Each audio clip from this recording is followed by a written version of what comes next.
오늘 우리에게서 하나님의 말씀 누가복음 10장 25절에서 28절입니다.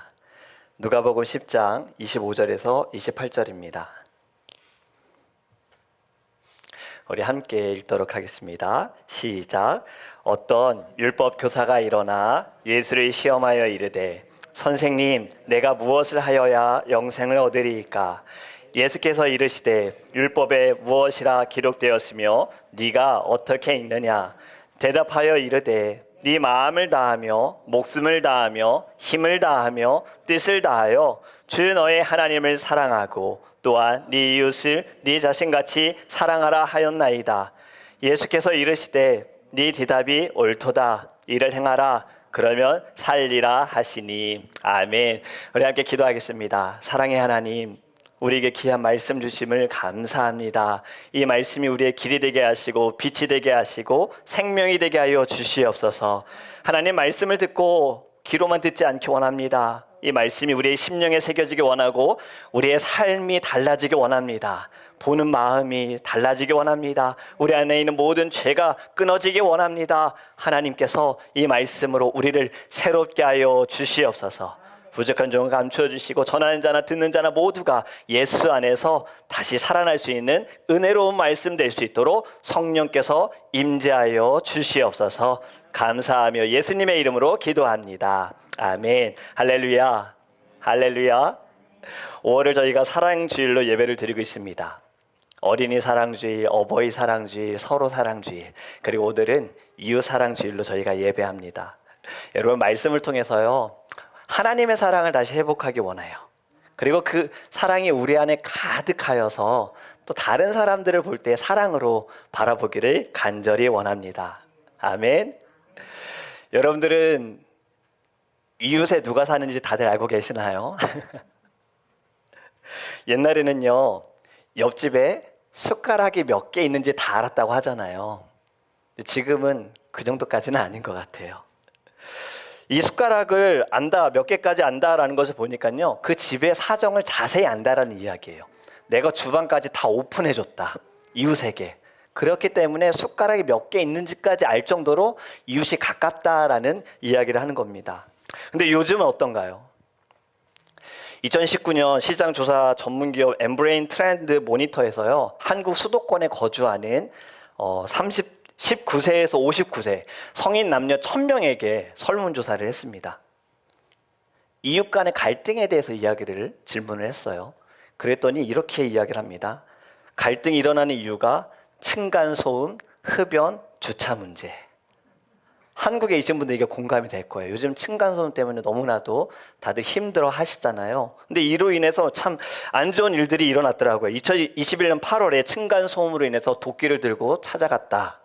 2013년 2월에 층간소음으로 인해서 이웃을 살해하고 불을 질렀다. 2020년에 미국에서 벌어진 일입니다. 미시간주 50대 남성이 층간소음으로 위층 부부를 살해했다.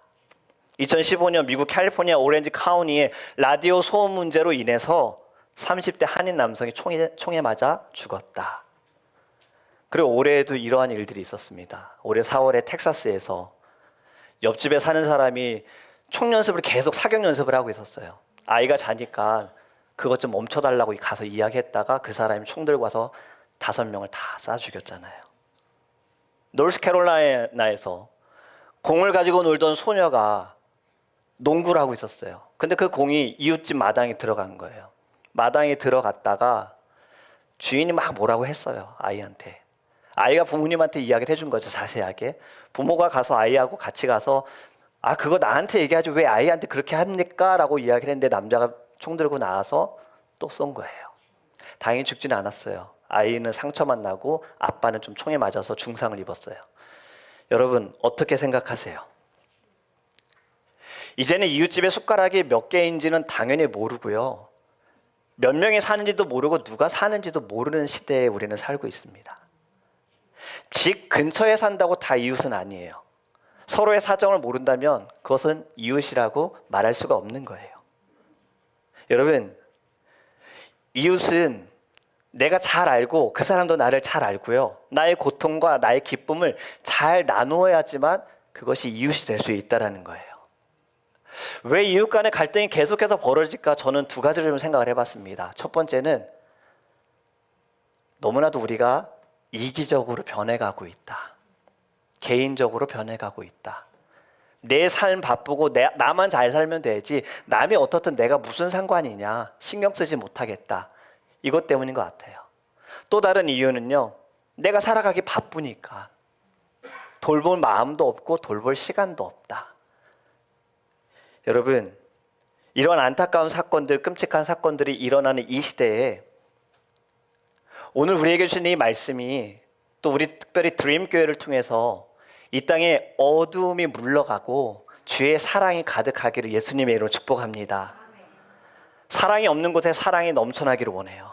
그리고 사랑으로 모두가 다 기뻐하는 세상이 될 수 있도록 저와 우리 사랑하는 성도님들이 말씀을 통해 더 힘을 내기를 간절히 원합니다. 이 세상에 살아가는 사람 중에요, 사랑이라는 이 사랑, 이것을 싫어하는 사람이 있을까요? 아우 나 사랑 싫어 이런 사람이 있을까요? 아무도 없을 거예요. 예수를 믿는 사람도 예수를 믿지 않는 사람들도요. 사랑, 요즘에 뭐 하트 되게 많잖아요. 사랑은 누구나 다 좋아해요. 그런데 사랑을 할 줄 모른다라는 거죠.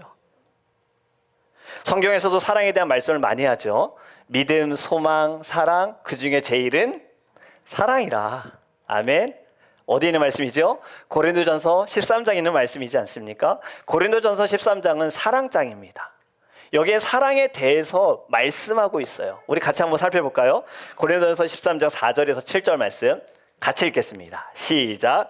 사랑은 오래 참고 사랑은 온유하며 시기하지 아니하며 사랑은 자랑하지 아니하며 교만하지 아니하며 무례히 행하지 아니하며 자기의 유익을 구하지 아니하며 성내지 아니하며 악한 것을 생각하지 아니하며 불의를 기뻐하지 아니하며 진리와 함께 기뻐하고 모든 것을 참으며 모든 것을 믿으며 모든 것을 바라며 모든 것을 견디느니라.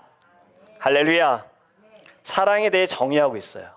근데 여러분, 여기에 사랑이 정의되어지는 것이 다 동사로 끝납니다. 행함을 말하고 있는 거예요. 사랑은요, 행해져야 되는 거예요. 내 마음속에 사랑만 가득 담아두고 있으면 사랑이 될 수가 없어요. 사랑은 표현이고 나타내야 하는 거예요. 그래서 오늘 말씀에 보면 하라라는 의미로 끝나는 것은 오래 참고 온유하며 진리와 함께 기뻐하고 이렇게 되었어요. 또 모든 것을 참으며 모든 것을 믿으며 모든 것을 바라며 모든 것을 견딘다. 그런데 하지 말라로 끝나는 것, 시기하지 아니하며 자랑하지 아니하며 교만하지 아니하며 무례히 행하지 아니하며 자기의 유익을 구하지 아니하며 성내지 않고 악한 것을 생각하지 않고 불의를 기뻐하지 아니한다. 다 한다, 하지 아니한다예요. 이 노래 아시는 분? 말하지 않아도 알아요. 한국의 한 초코파이 광고였어요. 이것 때문에 남자들은 표현을 잘 못합니다. 이게 저희들의 별명이 됐거든요. 말하지 않아도 알지 않느냐. 그런데 여러분, 말하지 않으면 몰라요. 말해야 하고요, 표현해야 합니다. 오늘 본문의 말씀을 보면요, 한 율법교사와 예수님의 대화가 나옵니다. 율법교사가 예수님을 시험하기 위해서 예수님께 질문을 하는 거예요. 25절 말씀. 어떤 율법교사가 일어나 예수를 시험하여 이르되 선생님, 내가 무엇을 하여야 영생을 얻으리이까? 이에 대해 예수님께서는요, 다시 질문을 해요. 율법에 뭐라고 기록되어 있니? 구약 성경을 말씀하는 거거든요. 율법 학자는요, 성경을 너무 잘 아는 사람이에요. 정확한 답을 이야기를 합니다. 첫 번째로 뭐라고 말합니까? 하나님을 사랑하라. 이 말씀은 신명기 6장 5절에 있는 말씀입니다. 우리 같이 읽어볼까요? 신명기 6장 5절 시작. 너는 마음을 다하고 뜻을 다하고 힘을 다하여 네 하나님 여호와를 사랑하라. 아멘. 정답 말했죠. 두 번째 이렇게 얘기합니다. 레위기 19장 18절의 말씀을 인용했어요. 같이 읽습니다. 시작. 원수를 갚지 말며 동포를 원망하지 말며 네 이웃 사랑하기를 네 자신과 같이 사랑하라. 나는 여호와이니라. 아멘. 율법학자는 예수님께서 성경에 율법에 뭐라고 쓰여있니? 라는 질문에 아주 정답을 말했습니다. 하나님 사랑, 이웃 사랑, 이렇게 이야기를 한 거예요. 예수님께서 이렇게 말씀하시죠. 그럼 너도 이와 같이 해라. 그래야면 살리라. 율법교사는 이제 자기를 옳게 보이기 원해요. 왜냐하면 예수님과 대화할 때 단둘이 얘기한 것도 아니고 많은 사람들이 모여있는 곳에서 질문을 했거든요. 자기를 옳게 보이려고 이렇게 질문합니다. 29절에 그 사람이 자기를 옳게 보이려고 예수께 여짜오되 그러면 내 이웃이 누구니까? 라고 물어요. 몰라서 질문했을까요? 아니잖아요. 자기를 옳게 보이기 위해 질문한 거예요. 너무나도 질문의 의도가 뻔합니다. 그런데 우리 예수님은 너무나도 친절하게 비유로 말씀하세요. 이 비유가 여러분들 잘 아시는 선한 사마리아인에 대한 이야기입니다. 우리 다음 세대를 위해서 말씀을 한 구절 한 구절 보면서 같이 이야기 나누기 원합니다. 30절 말씀 같이 봅니다. 예수께서 대답하여 이르시되 어떤 사람이 예루살렘에서 여리고로 내려가다가 강도를 만나매 강도들이 그 옷을 벗기고 때려 거의 죽은 것을 버리고 갔더라. 아멘. 한 사람이 길을 가는데 강도를 만났고 이 강도들이 옷을 다 벗기고 가지고 있는 거 다 빼앗고 때려가지고 눕혀놓은 거예요. 이 쓰러져 있다라는 거죠. 거의 죽을 지경이라고 말했잖아요. 죽은 것. 그럼 봤을 때 죽은 거 아니야? 라고 생각할 정도로 지금 맞아서 쓰러져 있는 겁니다. 31절에 이제 사람들이 등장하죠. 같이 읽습니다. 시작. 마침 한 제사장이 그 길로 내려가다가 그를 보고 피하여 지나가고. 여러분 제사장이 누굽니까? 하나님을 예배하는 사람이고 하나님을 예배하기 위해 세움을 받은 자예요. 그런데 이 사람이 쓰러져 있는 사람을 보고 지금 지나갔다. 피하여 지나갔다. 또 32절에 또 다른 사람 등장하죠. 같이 있습니다. 시작. 또 이와 같이 한 레위인도 그곳에 이르러 그를 보고 피하여 지나가되. 아멘. 여러분 레위인 새벽 예배 때 제가 12지파에 대해서 잠시 언급을 드렸어요. 12지파에는 레위 지파들에게는 땅을 주지 않으셨잖아요. 왜냐하면 레위 지파는 하나님을 예배할 수 있도록 섬기도록 택함을 받은 지파였거든요. 그래서 이 지파 가운데 아론의 집안의 후손들은 제사장으로 섬기고 그 외에 레위 사람들은 예배를 위해서 섬기는 이들이었던 거예요. 그렇다면 제사장과 레위인은 어떤 사람입니까?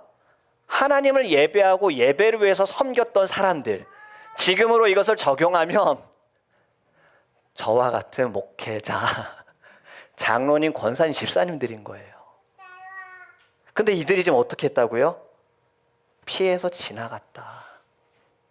이들에게는 변명이 있습니다. 왜냐하면 이들이 지켜야 할 것이 있어요. 하나님께 예배하기 위해서는요, 부정한 것을 만져서는 안 돼요. 죽은 것을, 더러운 것을 만져서는 안 돼요.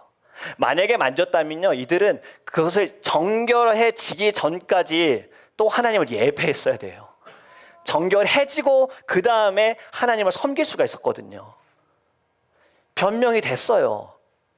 근데 예수님이 왜 굳이 여기에 제사장과 레위인을 얘기하셨을까요? 예수님 모르셨을까요? 부정한 거 만지면 안 된다는 거 모르셨을까요? 아니잖아요. 예수님 다 아시는데 그거 변명이야 라는 걸 말씀하시는 거예요. 예수님께 더 중요한 게 무엇입니까? 예배하는 것 중요하지만 더 중요한 것은 영혼이다라는 거죠. 영혼을 봐야 된다라는 거죠. 그렇기 때문에 예수님이 굳이 여기에 제사장과 레위인을 말씀하신 거예요. 이들은 다 알고 있잖아요. 정답을 말했잖아요. 하나님 사랑하고 이웃 사랑이라. 그런데 그들에게 행함이 없다라는 것을 예수님은 지적하신 겁니다. 여러분 이 말씀이 저는 이번 주에 이 말씀을 계속해서 묵상하면서 저에게도 찔림이 된 거예요. 나도 다 아는데 하나님 사랑하고 이웃 사랑하는 거 아는데 제 삶을 돌아보니 나에게도 어떠한 행함이 있었나. 이 말씀 내게 하시는 말씀이구나. 여러분 저와 같은 은혜를 여러분들도 받으시기 바랍니다. 안다고 사랑할 수 있는 거 아닙니다. 내 안에 사랑이 있다라고 사랑할 수 있는 거 아닙니다. 표현을 해야 사랑이 되어지는 거예요. 이것이 사랑의 완성이 됩니다. 여러분, 마지막에 어떤 사람이 지나갑니까? 33절 같이 읽습니다. 시작. 어떤 사마리아 사람은 여행하는 중 거기 이르러 그를 보고 불쌍히 여겨. 아멘. 여러분, 사마리아 사람이 이제 등장해요. 앞에 나온 제사장과 레위인은요, 그들이 할 일을 하고 돌아가는 길이었을 거예요. 왜냐하면 그들의 길을 보면 돌아가는 여정이었어요. 이 당시에는 사람들이 여리고 땅에 많이 살고 있었어요. 그곳이 부유했고 괜찮은 곳이었어요. 마치 신도시 같은 곳이에요. 예루살렘에 가서 예배하고 돌아가는 길이었던 거예요. 집에 가는 길이었어요. 그런데 사마리아 사람은 말씀하기를 여행하는 중이에요. 여행하는 중간에 쓰러져 있는 사람을 보고 그에게 다가갔다라는 겁니다. 사마리아 사람에 대해서 제가 몇 번 말씀드렸죠. 이제 다들 잘 아시죠?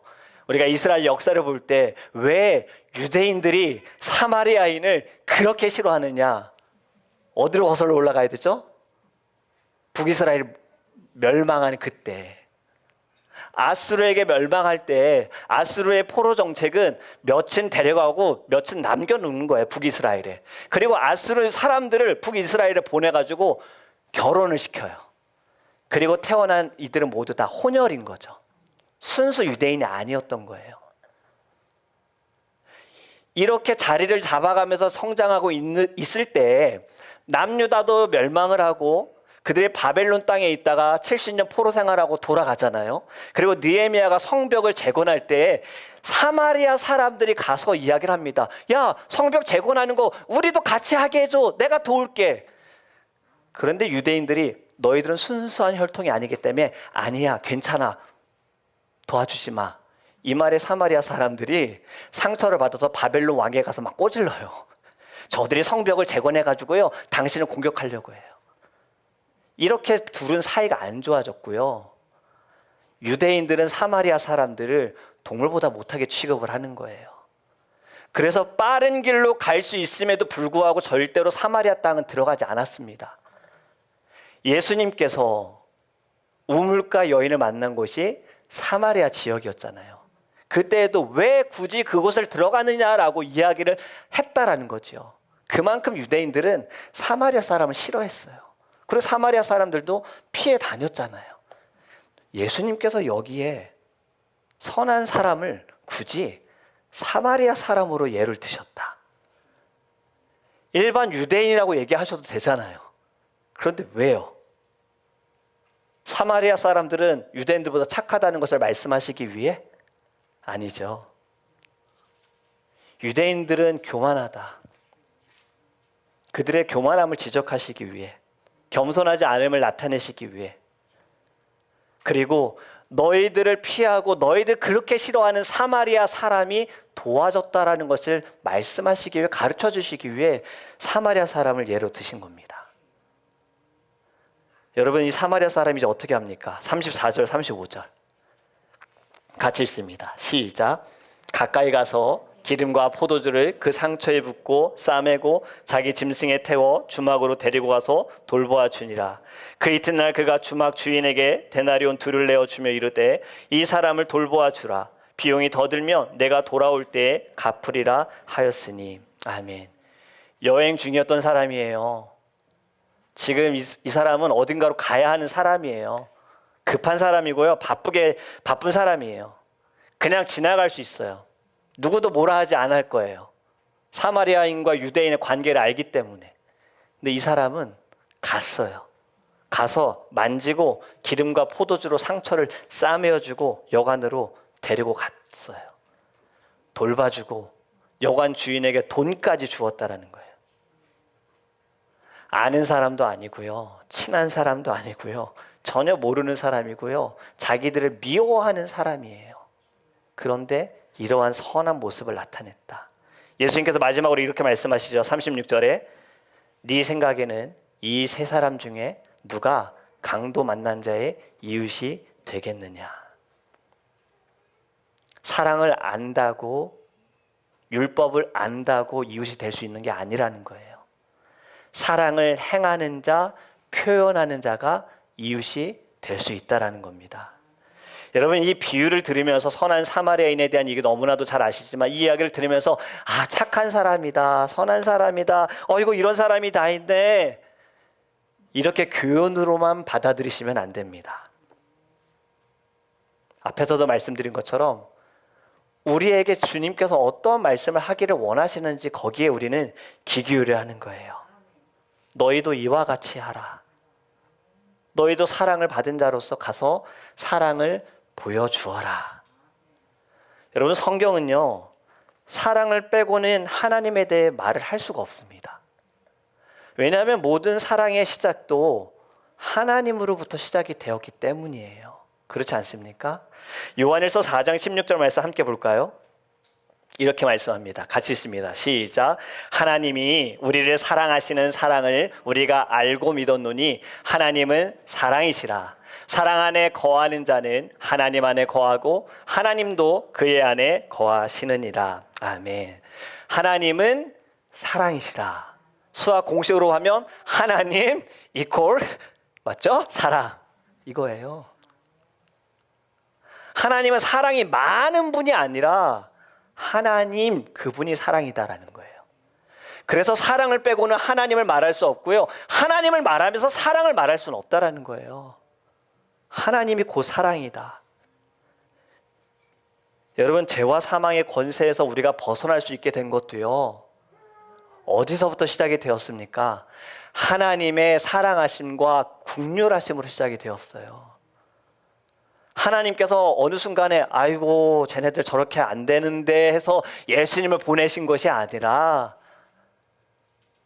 이 세상을 만드시기 전부터 사랑으로 우리를 택하여 주셨고, 우리가 모든 죄 가운데 사망의 권세 아래 있는 것을 불쌍히 여기셔서 그 사랑으로 예수님을 보내시고 십자가에 못 박아 죽게 하셨다라는 거예요. 이것이 사랑입니다. 여러분, 우리는 하나님의 사랑을 받은 자인 줄 믿으십니까? 그렇다면 우리가 이 사랑을 받은 자로서 하나님의 사랑을 나타내기 위해서 어떻게 해야 할까? 저는 기도하면서 말씀을 묵상하면서 이렇게 좀 정리했어요. 4가지로 정리했습니다. 첫 번째는요, 불쌍히 여겨야 해요. 불쌍히 여겨야 돼요. 33절 말씀에 사마리아 사람 이렇게 보입니다. 33절에 어떤 사마리아 사람은 여행하는 중 거기 이르러 그를 보고 불쌍히 여겨. 아멘.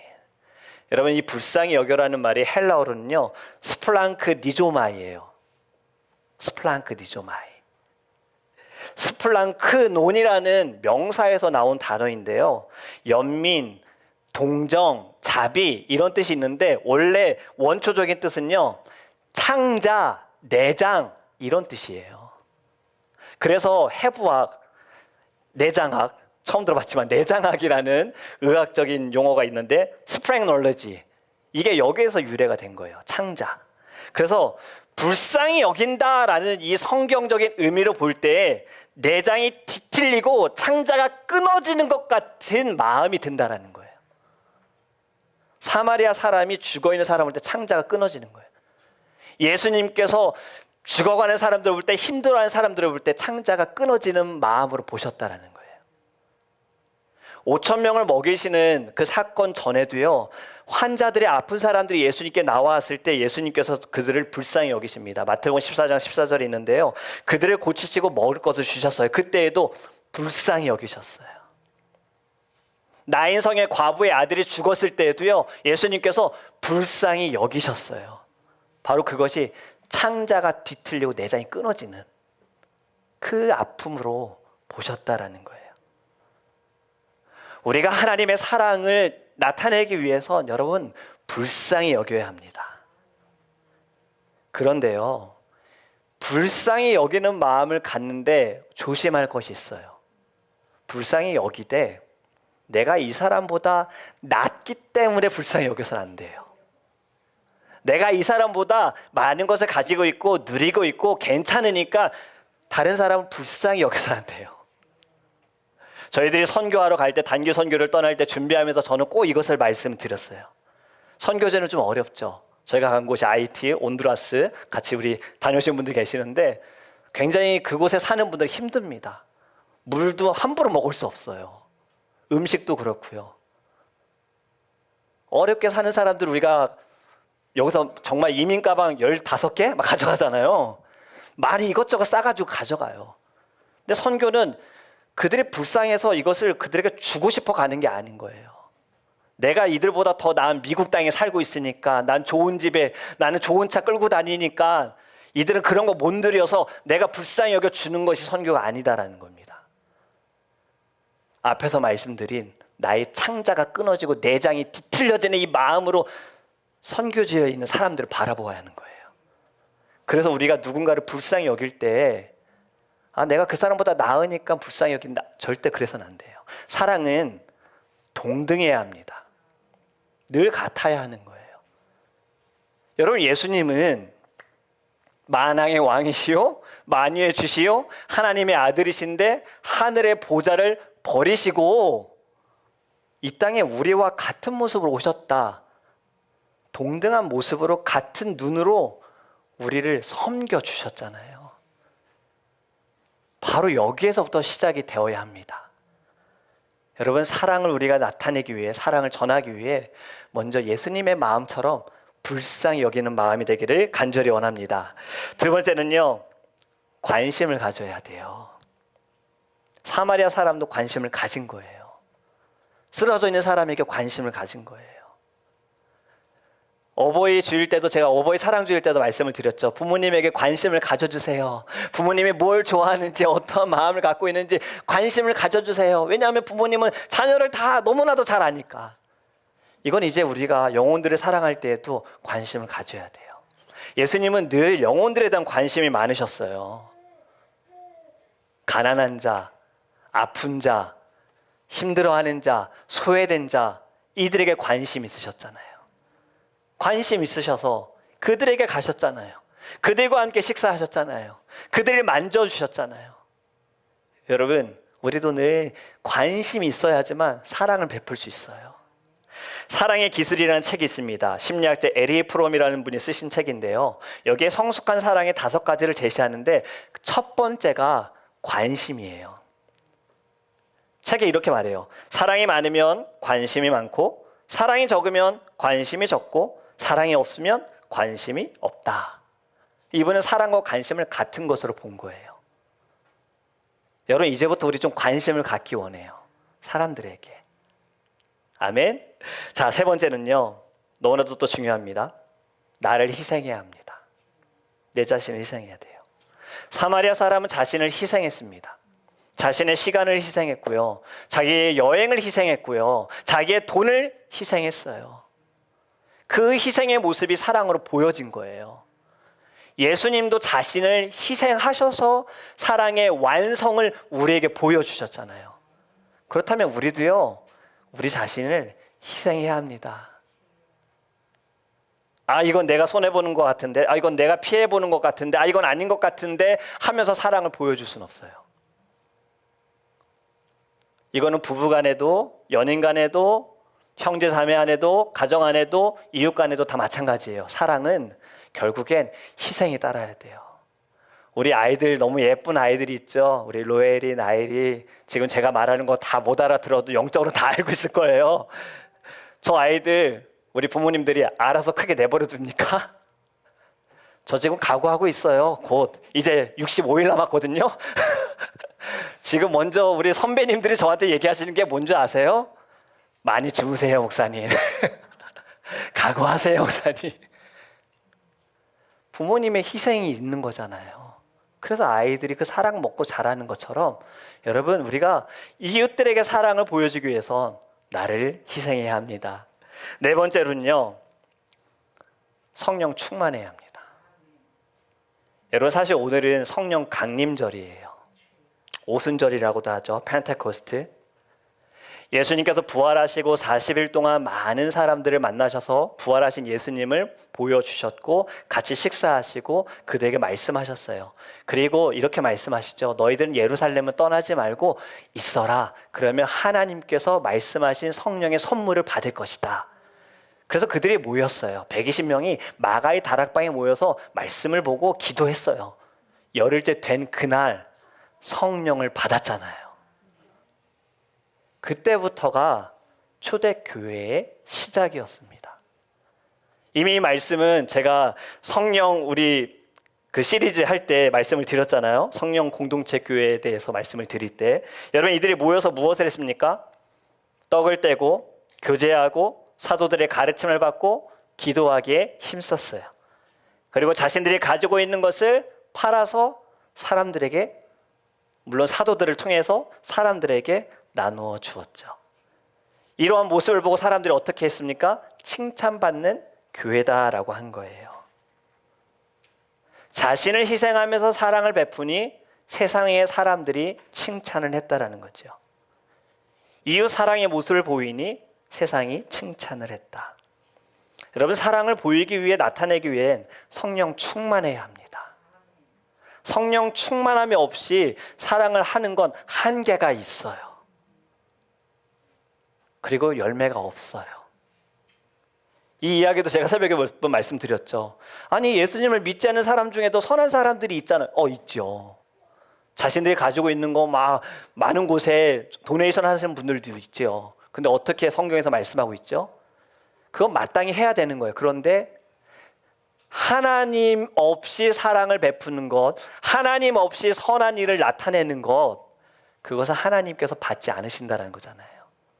그렇기 때문에 늘 성령 충만함으로 예수의 이름으로 우리는 선함을, 사랑을 나타내야 하는 겁니다.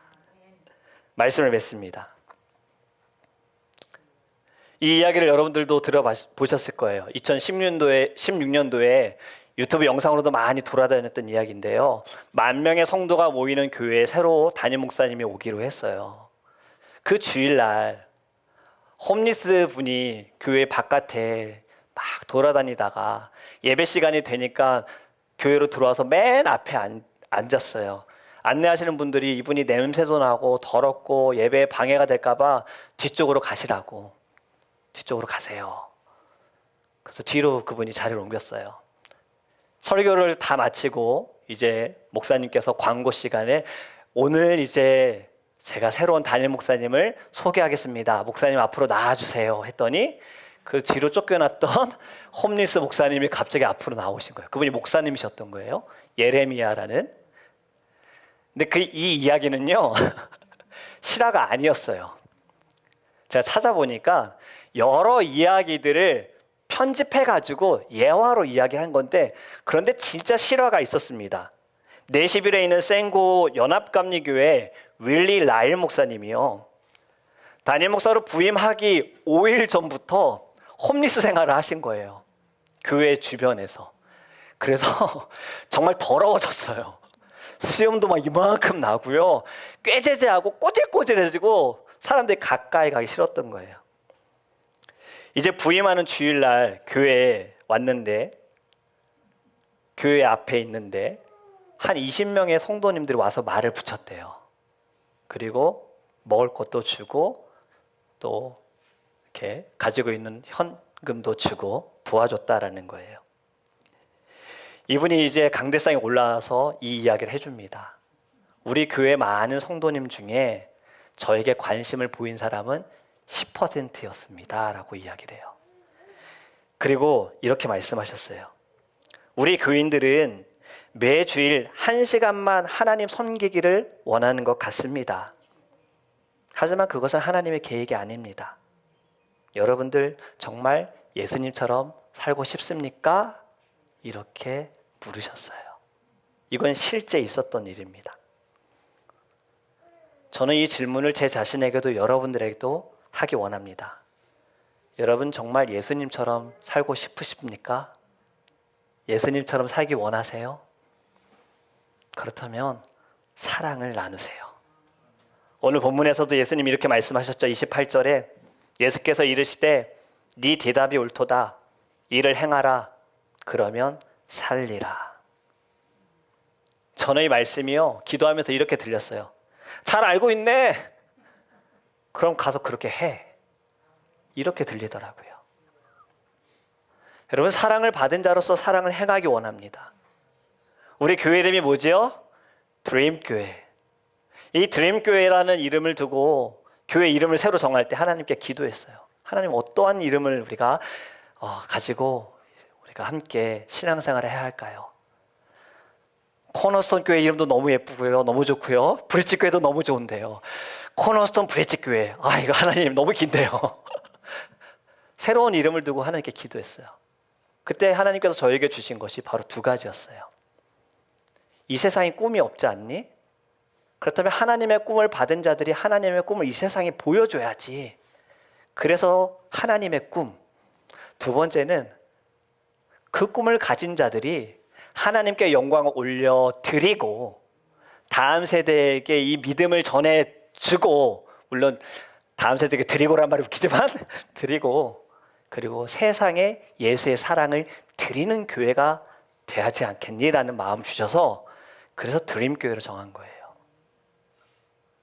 여러분, 우리 하나님의 사랑을 받은 자로서 그 사랑 나누는 자가 되기를 원합니다. 이웃 사랑은요, 내가 가지고 있는 물질로 누구에게 주는 거 물론 필요합니다. 그런데 더 중요한 이웃 사랑의 마음에는 천국에 같이 가야죠. 주님의 나라에 같이 가야죠. 늘 이 사랑에는요, 말씀이 베이스로 있어야 하는 거예요. 나를 드러내기 위해 사랑을 보이고 선을 나타내는 것, 하나님은 기뻐하시지 않습니다. 우리의 모든 선함과 사랑, 여기에는 예수님이 증거되어야 하는 거예요. 우리 드림교회 여러분, 자랑을 해주세요. 많이 자랑해 주세요. 어떻게 자랑하실 거예요? 목사님 파마가 잘 됐어. 아니요. 목사님 설교가 좋아. 아니요. 여러분, 이런 자랑하지 마세요. 어떤 자랑을 해야 할까요? 내가 예수님을 믿고 예수로 말미암아 내 삶이 변화됐어라는 걸 여러분들의 몸으로 보여주세요. 더 이상 입술로 자랑하지 마세요. 저는 여러분들이 삶으로 자랑했으면 좋겠어요. 누구를? 예수님을요. 저는 그것이 이웃 사랑이라고 생각합니다. 말씀을 맺습니다. 오늘 5월달은 저희들의 사랑 주일로 하나님께 예배했어요. 사랑하기 위해서는 먼저 여러분 성령이 있어야 해요. 성령 충만함이 있어야 돼요. 예수님의 제자들 3년 동안 예수님과 같이 다녔는데 어땠어요? 잡힐 때 다 도망갔어요. 근데 성령을 받고 나니 그들의 모든 편견과 선입견은 다 깨지고 그들의 시선과 그들의 삶의 목적은 다 달라졌어요. 가지고 있는 거, 이게 뭐가 중요해? 영혼이 중요해. 예수님도 나를 위해 죽으셨잖아. 영혼을 위해 이 땅에 오셨잖아. 그것이 여러분 사랑의 시작입니다. 그렇기 때문에 여러분, 우리의 늘 기도의 제목에 하나님 건강 주세요, 하나님 이 문제 해결해 주세요, 아니에요. 성령 충만하게 해주세요. 이것이 먼저가 되길 원해요. 하나님, 제가 할 수 없어요. 저는 연약해요. 저는 오늘도 또 잘못할 거예요. 하지만 내 안에 성령은 늘 가득하게 충만하게 해주세요. 성령으로 깨닫게 해주세요. 여러분, 이렇게 고백하며 하나님의 사랑을 나타내기를 주님의 이름으로 축복합니다.